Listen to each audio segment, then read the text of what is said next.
Hello दोस्तों, आज के क्लास में हम लोग यूपी डीएलएड प्रथम सेमेस्टर के गणित विषय के वर्ष 2023 के क्वेश्चन पेपर को सॉल्व करेंगे।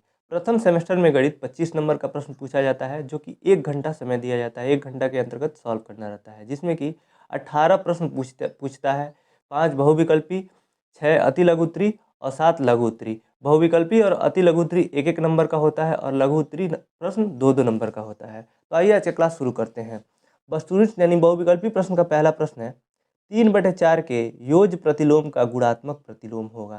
देखिए, योज प्रतिलोम उसे कहते हैं कि जो संख्या दिया हुआ है उसमें क्या जोड़े कि उसका जोड़ जो है शून्य आ जाए।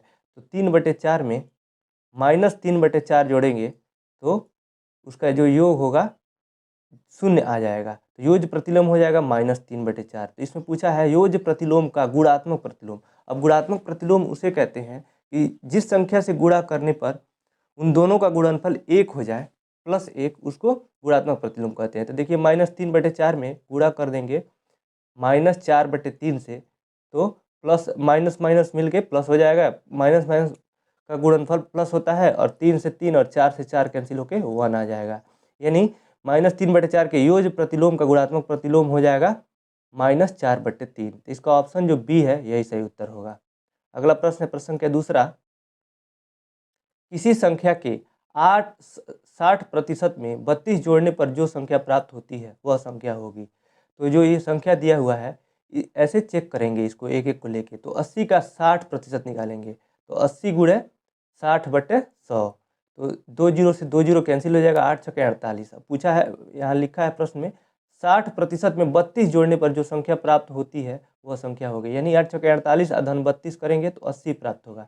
यानी जो संख्या थी वही संख्या पुनः प्राप्त हो गई। तो इसका ऑप्शन ए और ही सही ऑप्शन है, क्योंकि 80 का 60% निकाला, उसमें 32 जोड़ा तो 80 ही प्राप्त हो गया। यही प्रश्न में पूछा था। तीसरा प्रश्न है, 455 में पहले 5 तथा दूसरे 5 के स्थानीय मान के अंतर एवं योगफल का गुणनफल ज्ञात कीजिए। देखिए, 455 में पहले 5 का स्थानीय मान हो जाएगा 5 और दूसरे का हो जाएगा 50। तो इन दोनों का और जो योगफल करेंगे तो 55 हो जाएगा और इसका जो अंतर होगा 45 होगा। तो 45 और 55 का जब गुणा करेंगे तो आएगा 2475। इसका जो ऑप्शन 100 है यही सही उत्तर होगा। आप गुणा तो कर लेंगे, गुणा करके देख लीजिएगा। अगला प्रश्न है, प्रश्न के 4, संख्या 0 का रोमन अंक होगा। तो देखिए, 0 का रोमन अंक नहीं होता है, रोमन अंक 1 से स्टार्ट होता है। तो इसका ऑप्शन द सही उत्तर होगा, इनमें से कोई नहीं।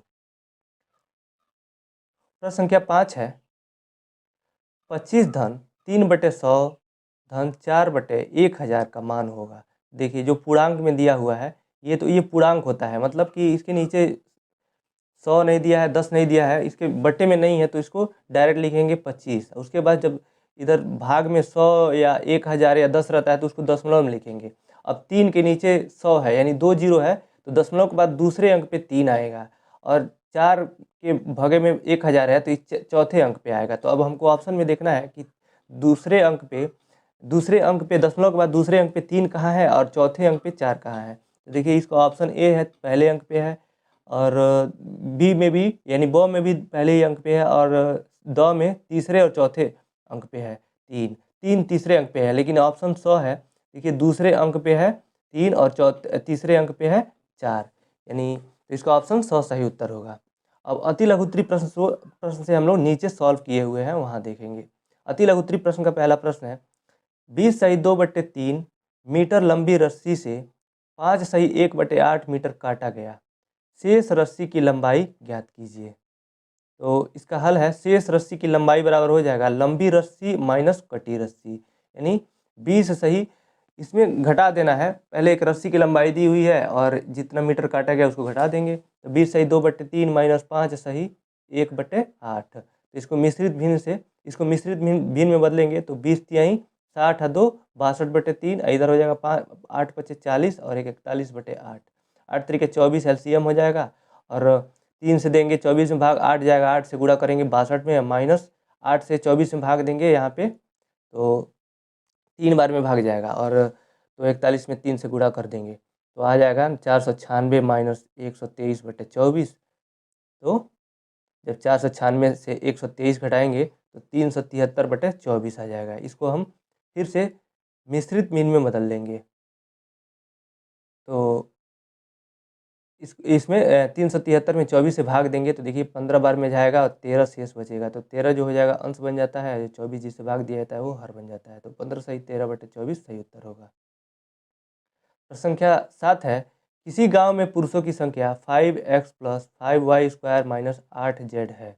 महिलाओं की संख्या 2x + xy - 2y है। ज्ञात कीजिए पुरुषों की संख्या महिलाओं की संख्या से कितनी अधिक है। तो यहाँ पे बता भी दिया है कि पुरुषों की संख्या अधिक है, कितनी अधिक बताना है, निकालना है तो पुरुषों की संख्या में से महिलाओं की संख्या घटा देंगे। इसका हल दिया हुआ है, पुरुषों की संख्या है 5x + 5y² - 8z और महिलाओं की संख्या 2x + xy - 2y। अब पुरुषों की संख्याओं पुरुषों की महिलाओं से अधिक संख्या, तो बार घटा देंगे पुरुषों की संख्या में से महिलाओं की संख्या। तो जब यहाँ पे माइनस का चिन्ह लगाएंगे और ब्रैकेट जब टूटेगा तो सबका चिन्ह बदल जाएगा। यहाँ पे 4 जब चिन्ह बदल जाएगा तो यहाँ पे देखिए 4xy है और यहाँ पे xy है प्लस में। तो जब चिन्ह ब्रैकेट टूटेगा तो माइनस में हो जाएगा, तो 5 में से xy घटेगा तो 4xy हो जाएगा। उसके बाद 5y² है, दूसरे पद में 5² नहीं है तो सेम ऐसे ही लिख देंगे इसको। फिर -8z है, दूसरे पद में देखिए z का कोई पद नहीं है तो इसको भी -8z ऐसे लिख देंगे। अब बचा केवल यही घटा है, बाकी दो बचा है उसको सेम लिख देंगे चिन्ह के साथ। यानी यहाँ प्लस का चिन्ह है 2x में, जब ब्रैकेट टूटेगा तो -2x हो जाएगा और यहाँ पे 2y है माइनस के साथ, तो ब्रैकेट टूटेगा तो ब्रैकेट माइनस से माइनस में जब गुणा होगा तो +2y हो जाएगा। तो यही सही उत्तर होगा, इतने पुरुषों की संख्या महिलाओं की संख्या से अधिक है।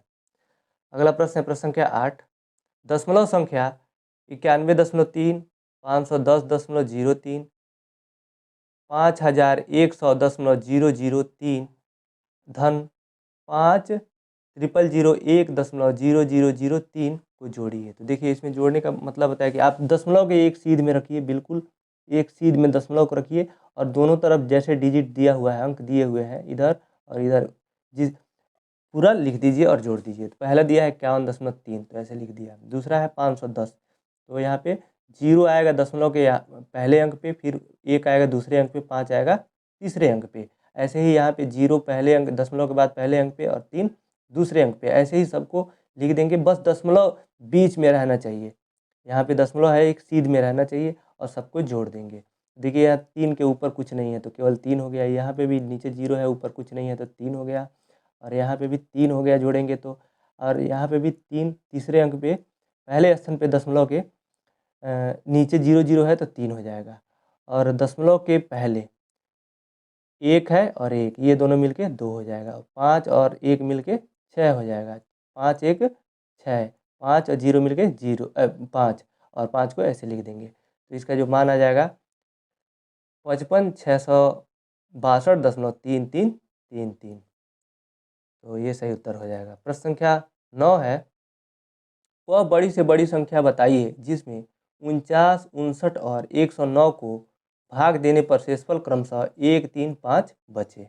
देखिए वह बड़ी से बड़ी संख्या जिसको भाग देने पर पूरी विभाजित हो जाए तो उसके लिए HCF निकालते हैं, यानी मौसौ निकालते हैं। लेकिन यहाँ पे कह रहा है कि भाग देने पर क्रमशः शेष बचे, यानी 49 में भाग देने पर 1 शेष बचे, 59 में भाग देने पर 3 और 109 में भाग देने पे 5 शेष बचे। तो पहले ही आप इन सबों को घटा के लिख दीजिए। तो घटा के लिखा 49 में से 1 जा 48, 59 में से 3 जा 56 और 109 में से 5 जा 104। अब इनका मौसौ पर निकाल दिया तो पहले 2 से कटा है, फिर 2 से कटा है 2 से कटा है 48, 24 बार में 56, 28 बार में 104, 52 बार में, फिर 2 से काटे हैं, 3 बार 2 से काटे हैं, यानी 2 से तीनों में भाग चला गया है, पहली बार, दूसरी बार भी और तीसरी बार भी। तो यानी और नीचे जो 3 है केवल 6 से भाग गया है इसी 6 में, बाकी ये दोनों सेम लिख दिए हैं, यानी केवल एक ही पद में 6 से भाग दिया है तो ये मौसम नहीं होगा। और 7 भी केवल 7 कटा है, देखिए जब 7 से भाग दिए हैं तो केवल 7 ही कटा है, 13 वैसे उतार दिए हैं, फिर 13 से भाग दिए हैं। यानी जिस संख्या से तीनों में भाग चला जाएगा, जिस अधिकतम संख्या से, वही मौसम होता है। तो देखिए 2 से एक बार में पूरा भाग चला गया है, फिर 2 से 3 बार भाग चला गया है ना, तो यही मौसम हो जाएगा 2 × 2 × 2 यानी 8 मौसम हो गया। तो वह बड़ी से बड़ी संख्या आ गई 8, जिसे भाग देने पर क्रमशः शेष बचेगा 1, 3 और 5। क्योंकि हम लोगों ने 1, 3 और 5 को पहले घटा दिया है, तो एक्चुअल संख्या ये निकल गई। इन तीनों को भाग देने पे पूरा पूरा कट जाएगा, लेकिन एक्चुअल संख्या तो ये है 49, 59, 109। और जो इसमें से घटाए हैं ना, तो ये इतना जोड़ के, यानी 48, 56, 104 में इतना जोड़ के ये संख्या है, तो 8 से भाग देने पर क्रमशः इतना शेष बचेगा। अगला प्रश्न है प्रश्न संख्या 10। पटरी और प्रकार की सहायता से 90 अंश का कोण की रचना कीजिए। देखिए, पटरी और प्रकार की सहायता से सबसे पहले इसकी रचना करेंगे तो एक रेखाखंड खींचेंगे ए बी, और उस पर किसी भी माप का एक चाप लेके बिंदु यहाँ पे ए बी खींच दिया, ए को केंद्र मार के एक चाप ऐसे काट दिया। अब ये जो बिंदु डी पे काटती है ए बी को, अब डी को केंद्र मानकर दो चाप काटा है यहाँ पे, देखिए एक यहाँ और एक यहाँ, जो क्रमशः ई और एफ पे मिलती है। अब ई एफ को समद्विभाजित करना है। समद्विभाजित करने का मतलब कि ई एफ से थोड़ा सा, इसके आधे से अधिक का चाप लेके एक ऊपर एक इधर से ई को केंद्र मानकर फिर एफ को केंद्र मानकर खींचा। अब जहाँ वो मिलती है, जहाँ कटती है, इसी को ए से मिलाते हुए एक रेखा ए जी खींच देंगे। यही जो हो जाएगा कोण जी ए बी 90 अंश का कोण हो जाएगा। इसलिए ई और एफ को समद्विभाजित इसलिए करते हैं कि पहली बार चाप काटते हैं ना तो 60 अंश का कोण बनता है, फिर दूसरी बार काटते हैं तो 120 अंश का कोण बनता है। तो इन दोनों को जब समद्विभाजित करेंगे, यानी बीच उसका आधा करेंगे, तो 90 अंश निकल जाएगा। अब जैसे बनाए हैं ना, सेम उसको वैसे ही रचना में लिख देंगे। देखिए, इसमें जैसा हम लोगों ने खींचा है वैसे लिख दिया। एक रेखाखंड ए बी खींचा, बिंदु ए को केंद्र मानकर एक निश्चित माप लेकर एक चाप काटा, जो रेखाखंड ए बी को डी पर काटती है। देखिए, डी पे काटा है, पर काटती है। अब बिंदु डी को केंद्र मानकर उसी माप का दो चाप काटा, जो बिंदु ई और एफ पर काटती है। देखिए, एक यहाँ यही पे काटा है, एफ पे काटा है। फिर बिंदु ई तथा एफ को केंद्र मानकर दो चाप काटा, जो बिंदु सी पर प्रतिच्छेद करती है। ये वाला सी पे प्रतिच्छेद किया है,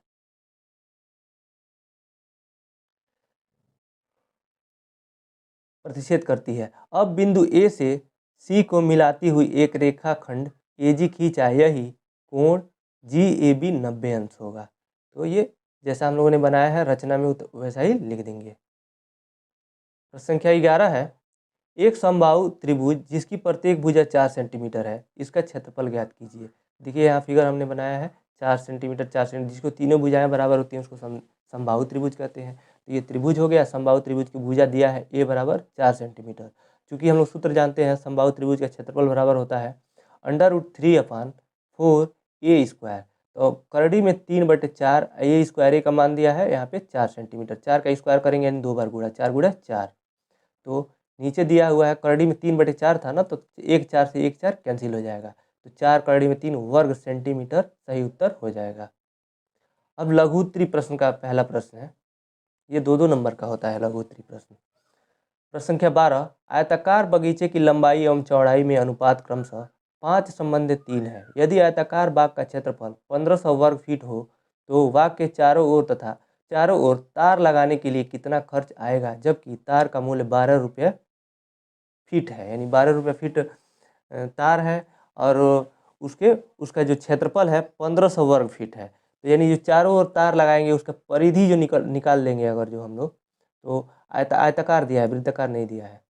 और जो इसका परिधि निकाल लेते हैं, परिमाप, यानी परिमाप निकाल लेते हैं, तो इसी की लंबाई जो होगी यही तार की लंबाई होगी। और उसमें 12 से जितना फीट आएगा उसमें 12 से गुणा कर देंगे, क्योंकि 1 फीट का दिया हुआ है मूल्य 12 रुपये, तो गुणा कर देंगे तो निकल जाएगा। तो आइए इसका हल देखते हैं। दिया हुआ है आयताकार बाग का क्षेत्रफल 1500 वर्ग फीट दिया है, यानी फीट में दिया है, फीट में पूछ भी रहा है, तो मात्रक चेंज करने की आवश्यकता नहीं है। और लंबाई और चौड़ाई का अनुपात दिया है 5 संबंधित 3। माना लंबाई बराबर x से गुणा कर लीजिए दोनों में, 5x, और चौड़ाई 3x। आयताकार बाग का क्षेत्रफल क्या होगा, लंबाई गुणे चौड़ाई सूत्र होता है। तो क्षेत्रफल दिया हुआ है 1500 वर्ग फीट, और हम लोगों ने माना है लंबाई को 5x और चौड़ाई को 3x, तो गुणा कर देंगे तो 15 इधर पक्षांतर कर दिए हैं, 5 तिहाई 15 एक्स स्क्वायर हो जाएगा, एक्स गुणा होगा एक्स स्क्वायर, 5 तिहाई 15, और 1500 तो दिया ही है क्षेत्रफल। तो जब 15 को इधर पक्षांतर करेंगे तो भाग में जाएगा, 1500 में 15 से भाग देंगे तो 100 बार में कट जाएगा, क्योंकि 15 एकम में 15 और 2 0 100। अब एक्स स्क्वायर ये करड़ी में जाएगा, जब x का मान होगा तो करड़ी में 100 होगा, तो करड़ी में 100 देखिए 10 दहा में 100 होता है, तो 10 गुणे 10 होगा करड़ी के अंदर का, तो 1 10 निकल आएगा बाहर। x का मान आ गया 10। अब लंबाई चौड़ाई आसानी से निकल जाएगा। लंबाई बराबर हम लोगों ने माना था 5x, तो x का मान 10 है, तो गुणा करेंगे 5 में x से, यानी 5 गुणे 10 तो 50 फीट होगा। और चौड़ाई दिया है 3x, 3 × 10 बराबर 3 फीट, 30 फीट। अब लंबाई चौड़ाई आ गया है तो परिमाप निकाल लीजिए, वही हो जाएगा तार की लंबाई। आयताकार बाग का परिमाप हो जाएगा, सूत्र होता है 2 ब्रैकेट में लंबाई धन चौड़ाई, 2 × लंबाई दिया है 50 धन 30, तो 50 30 80 होगा, 80 दूना 160 फीट आ गया उस तार की लंबाई। और उसका मूल्य निकालना है, तार का मूल्य निकालना है, तो 1 फीट का मूल्य दिया है 12 रुपये, तो 160 में 12 से गुणा कर दिए तो 1920 रुपये सही उत्तर हो जाएगा। यानी तार की लंबाई का मूल्य हो जाएगा 1920 रुपये, यानी 1920 रुपया। प्रश्न संख्या 13 है, त्रिभुज किसे कहते हैं? भुजाओं एवं कोणों के आधार पर त्रिभुजों के नामों का संक्षिप्त वर्णन कीजिए। हल, त्रिभुज की परिभाषा, 3 भुजाओं से बनी बंद आकृति को त्रिभुज कहते हैं। त्रिभुज में 3 भुजाएं, 3 कोण तथा 3 शीर्ष होते हैं। देखिए त्रिभुज ऐसे बनाते हैं तो 3 भुजा हो गई, ये 3 कोण हो गए, जो अंतिम में ये एक ये 3 शीर्ष हो गए। तो त्रिभुज के प्रकार दोनों तरीके से पूछा है, कोण के आधार पे और भुजा के आधार पे। तो पहला है भुजाओं के आधार पर। भुजाओं के आधार पर त्रिभुज 3 प्रकार का होता है, समबाहु त्रिभुज, समद्विबाहु त्रिभुज, विषमबाहु त्रिभुज। और कोणों के आधार पर भी त्रिभुज 3 प्रकार का होता है, न्यून कोण त्रिभुज, समकोण त्रिभुज और अधिक कोण त्रिभुज। अब इसके चूंकि लघु त्रिक प्रश्न है ना, तो इसका सिर्फ नाम देने से काम नहीं चलेगा, इन सबके बारे में थोड़ा सा बताना पड़ेगा। तो पहला है कोणों के भुजाओं के आधार पे, उसका जो पहला पार्ट था समबाहु त्रिभुज। जिस त्रिभुज के तीनों भुजाएं बराबर होती हैं, अर्थात प्रत्येक कोण 60 अंश का होता है, समबाहु त्रिभुज कहलाता है। जैसे देखा हम लोगों ने बनाया था, ABC बनाया हुआ है, इसकी तीनों भुजाएं बराबर हैं। जब बराबर होंगी तो ऑटोमेटिक जो होगा उसका जो कोण आ जाएगा, प्रत्येक कोण 60 अंश का हो जाएगा, क्योंकि त्रिभुज के तीनों अंतःकोणों का योग 180 अंश होता है। तो 36 18 180 अंश। दूसरा है समद्विबाहु त्रिभुज।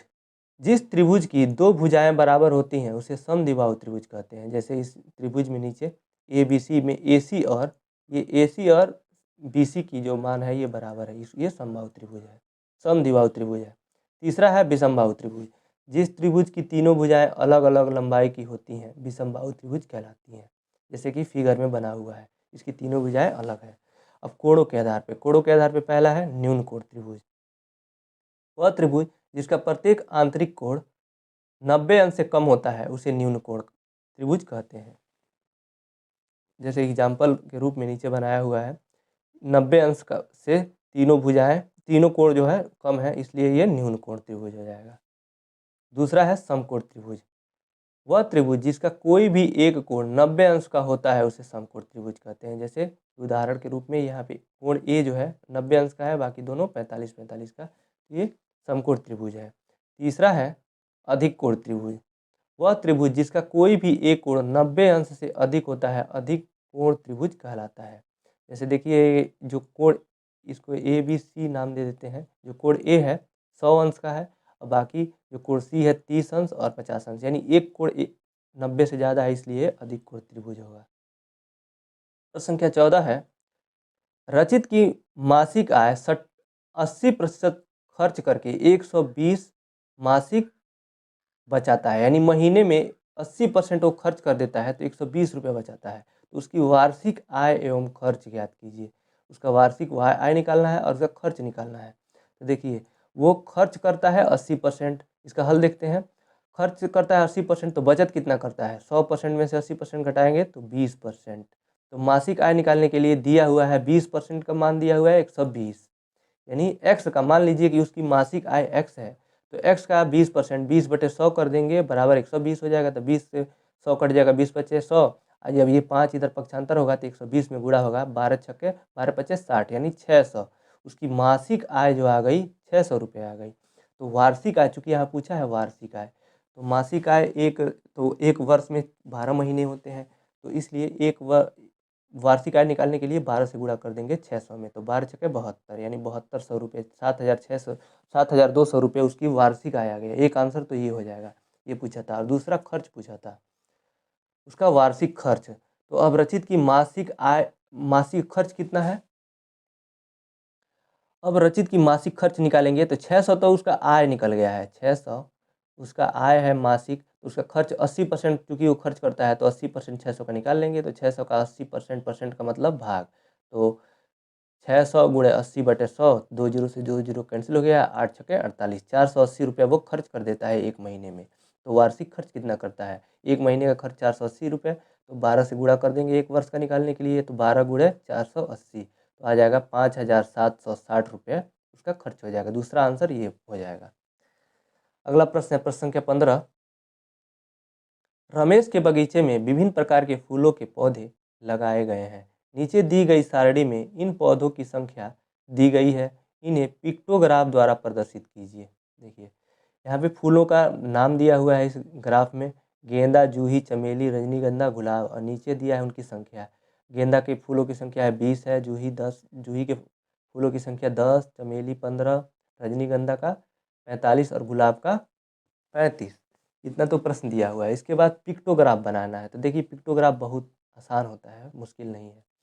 सबसे पहले हम लोगों जो अंक दिया हुआ है, यहाँ पे संख्या दिया हुआ है फूलों के, तो इसमें देखेंगे किस संख्या जो बड़ी से बड़ी संख्या है जिससे पूरा पूरा भाग चला जाएगा। देखिए और जो 5 से भाग चला जाएगा, 5 चौको 20, 5 दूनी 10, 5 तीन 15, 5 नौ 45 और 5 सतह 35। तो मान लेंगे हम एक पैमाना, माना एक फूल बराबर एक चित्र बराबर। ऐसे चित्र किसी तरह के आप मान सकते हैं, कोई जरूरी नहीं है फूल है तो आप फूल के जैसा बनाएंगे, बहुत ज़्यादा समय लग जाएगा। आप ऐसे बना लेंगे, ये फूल मान लिया, एक चित्र बराबर 5 फूल। तो पिक्टोग्राफ बनाएंगे, तो पिक्टोग्राफ में एक तरफ फूलों का नाम लिख देंगे, फिर अगला कॉलम में फूलों की संख्या, उसके बाद से पिक्टोग्राफ। तो गेंदा का आप पहले प्रश्न उतार लीजिए। गेंदा का 20, जूही का 15, चमेली का 15, जूही का 10, रजनीगंधा 45, गुलाब 35। अब 5 से भाग देंगे 20 में, 4 आएगा तो 4 फिगर बना दिया, क्योंकि एक चित्र बराबर 5 फूल माने हैं। और 10 में 5 से भाग दिया, 2 आया, 2 फिगर बना दिया। 5 से भाग दिया, जो पैमाना माने रहेंगे उसी से भाग देंगे। 15 में 5 से भाग दिया, 3 आया, 3 फिगर बना दिया। अब 45 में 5 से भाग देंगे, 9 आएगा, 9 फिगर बना दिया। और 35 में 5 से भाग देंगे, 7 आया, 7 फिगर। तो ये हो जाएगा पिक्टोग्राफ। बस इतना ही करना था, इसमें आपको 2 नंबर मिल जाएंगे। अगला प्रश्न है प्रश्न संख्या 16। एक वृत्त की परिधि 22 मीटर है, वृत्त का क्षेत्रफल ज्ञात कीजिए। देखिए परिधि यानी परिमाप दिया हुआ है, परिमाप को ही वृत्त के जो परिमाप को परिधि कहते हैं। तो दिया है वृत्त की परिधि बराबर 22 मीटर। हम जानते हैं कि परिधि का सूत्र होता है 2πr। सबसे पहले हम r निकाल लेंगे, r निकल जाएगा तो क्षेत्रफल हम जानते हैं πr² होता है, तो r का वैल्यू वहाँ रख देंगे, क्षेत्रफल में निकल जाएगा। तो 2πr जब करेंगे तो 22 दिया हुआ है परिधि। तो हम जानते हैं 2 गुणे पाई का मान होता है 22/7, 22/7 और गुणे r को ऐसे ही लिख देंगे क्योंकि ये निकालना है हमको। अब 22 से 22 कैंसिल हो जाएगा, और 7 इधर भाग में है, दूसरी तरफ जाएगा तो गुणा में हो जाएगा, और इधर 2 गुणा में है तो ये जाएगा तो भाग में हो जाएगा, यानी 7/2 जो r का मान आ जाएगा, यानी त्रिज्या उसका निकल जाएगा। अब चूंकि त्रिज्या निकल गया तो हम क्षेत्रफल आराम से निकाल सकते हैं। वृत्त का क्षेत्रफल होता है πr²। पाई का मान हम जानते हैं 22/7 और r का मान है 7/2 निकला हुआ है, क्योंकि स्क्वायर है तो 2 बार गुणा हो जाएगा। 7/2, 7/2 गुणा यहाँ पे 22/7। तो 7 एक साथ से एक साथ कैंसिल हो गया यहाँ पे, और 2 से 22 कट गया 11 बार में, और 11 सतह गुणा हो जाएगा 7 में, 11 7 77 और बटे 1 नीचे 2 बचा हुआ है। तो 77/2 मीटर स्क्वायर या वर्ग मीटर ये वृत्त का क्षेत्रफल हो जाएगा। यही सही उत्तर होगा। अगला प्रश्न है प्रश्न संख्या 17। एक कक्षा में 60 विद्यार्थी थे, 50% विद्यार्थी द्वितीय श्रेणी में तथा शेष तृतीय श्रेणी में उत्तीर्ण हुए। ज्ञात कीजिए कितने विद्यार्थी तृतीय श्रेणी में उत्तीर्ण हुए। देखिए 50% जो है, फेल की तो संख्या दिया नहीं है, इसका मतलब सभी विद्यार्थी पास हुए हैं यानी सफल हुए हैं। तो द्वितीय श्रेणी में दिया हुआ है 50%, तो बचे हुए जो 50% है वही तो तृतीय श्रेणी में सफल हुए। तो दिया हुआ इसका हल देखते हैं। विद्यार्थियों की संख्या 60 है, तृतीय श्रेणी में उत्तीर्ण विद्यार्थियों की प्रतिशत निकालेंगे, तो 100% माइनस जो द्वितीय श्रेणी में सफल हुए उनकी संख्या घटा देंगे, प्रतिशतता घटा देंगे। तो 50% द्वितीय श्रेणी में सफल हुए तो निकल जाएगा 50%। और तृतीय श्रेणी में उत्तीर्ण विद्यार्थियों की संख्या हो जाएगा 60 का 50% निकाल लीजिए, 60 का 50% हो जाएगा, परसेंटेज का अर्थ होता है भाग, तो 60 गुणे 50/100, और 50 100 2 बार में कटेगा, और 2 से 60 30 बार में कटेगा, यानी 30 विद्यार्थी तृतीय श्रेणी में पास हुए। तो यही सही उत्तर होगा, यही पूछा था। अगला प्रश्न है प्रश्न संख्या 18, जो कि इस प्रश्न पत्र का अंतिम प्रश्न है। यदि a बराबर -2 हो तो 5a² + 4a - 2a तथा a³ + 4a² + 3a का मान ज्ञात कीजिए। देखिए जब a का मान दे दिया है तो सिंपली जो ये समीकरण दिया है इसमें a का मान भर दीजिए और गुणा कर दीजिए, जहाँ गुणा करने वाला हो निकल जाएगा।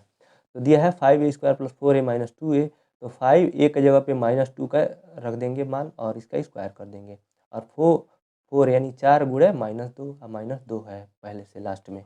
तो 2 का जब जब जानते हैं हम माइनस का और सम बार घात रहता है ऊपर तो उसका मान प्लस हो जाता है, या सम बार गुणा रहता है, सम यानी 2 4 6 बार गुणा रहता है तो प्लस हो जाता है, विषम बार रहता है तो माइनस हो जाता है। तो यहाँ पे 2 घात है तो प्लस हो जाएगा, 2 दूना 4 और माइनस माइनस मिलके प्लस हो जाएगा, तो 5 गुणे 4 आ जाएगा।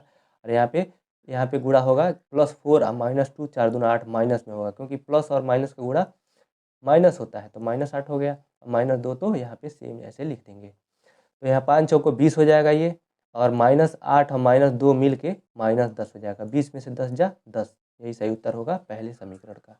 दूसरा है a³ + 4a² + 3a, इसमें a का मान रखेंगे तो देखिए यहाँ विषम बार घात है तो यहाँ पे माइनस है, 2 दूना 4 दूना 8 तो -8 आ गया। यहाँ पे सम घात है a के ऊपर तो यहाँ पे -2 के ऊपर सम घात आएगा तो 2 दूना 4 हो जाएगा, 4 चौको 16, इन 4 गुणा 4 हो जाएगा, 4 चौको 16 आ गया यहाँ पे। और 3 गुणे 2 3 अम्मा 3 के पहले प्लस है और 2 के पहले माइनस है तो 3 गुणे 6 हो जाएगा तो ये माइनस में आ जाएगा। यहाँ पे -8, यहाँ पे 4 गुणे 4 दूसरे में और -6 तो -8 और -6 मिल के -14 हो जाएगा और 4 चौको 16 प्लस में हो जाएगा, तो 16 में से -14 चला जाएगा तो 2 आंसर हो जाएगा, यही सही उत्तर होगा। तो इसी के साथ आज का क्लास यहीं समाप्त होता है। अगले क्लास से हम लोग इसके जो बचे हुए प्रश्न हैं वो 2023 से 2015 तक के प्रश्न को हम लोग सॉल्व करेंगे मैथ के। तो अगले क्लास में हम लोग 2022 के क्वेश्चन पेपर को पढ़ेंगे। अगर आज का क्लास आपको कैसा लगा आप कमेंट बॉक्स में बताइएगा। अगर अच्छा लगा तो इस वीडियो को लाइक कीजिए, अपने दोस्तों के साथ शेयर कीजिए और चैनल पे नया है तो चैनल को सब्सक्राइब कीजिए। इस वीडियो को देखने के लिए आपका बहुत बहुत धन्यवाद दोस्तों।